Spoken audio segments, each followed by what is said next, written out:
Jacques Lacan एक French psychiatrist थे। उनका कहना था कि there is no object that can satisfy your desire.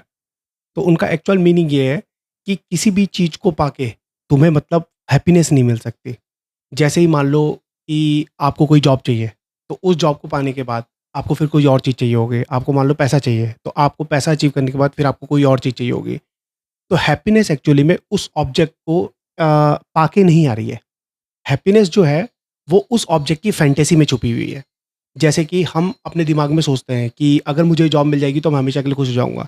तो उसकी जो जॉब की जो फैंटेसी है, वो एक्चुअल में मुझे हैप्पीनेस दे रही है। लेकिन जैसे ही वो जॉब मुझे मिल रही है, तो उसके बाद फिर मैं थोड़े टाइम के लिए खुश हो रहा हूँ, उसके बाद फिर मैं किसी और चीज़ के पास चले जा रहा हूँ। तो उसलिए इसीलिए उन्होंने बोला है कि एक चीज़ और कि जैसे man's desire is the desire of others. मतलब कि हम हमारी जो इच्छाएँ होती है, वो एक्चुअल में हमारी इच्छाएँ नहीं है। वो जिस सोसाइटी में हम रहते हैं, हम सोसाइटी में लोगों को देखते हैं कि वो क्या कर रहे हैं, तो उस हिसाब से हमारे अंदर भी डिज़ायर आती है उस चीज़ को ही पाने की। क्योंकि वो चीज़ हमारे दिमाग में इस तरह से है कि इस चीज़ को पाके एक्चुअल में सब कुछ सॉल्व हो जाएगा। लेकिन एक्चुअली में ऐसा नहीं होता है। क्योंकि वो फैंटेसी में सॉल्व हो रहा है, आपके दिमाग में सॉल्व हो रहा है, लेकिन जब एक्चुअल में वो चीज़ मिलेगी तो उससे वो सॉल्व नहीं होगा। तो फिर उनके हिसाब से जीने का एक्चुअल सही तरीका क्या है? उनके हिसाब से है कि live by the ideas. Means जैसे कि आपके दिमाग में कोई आइडियाज़ होने चाहिए।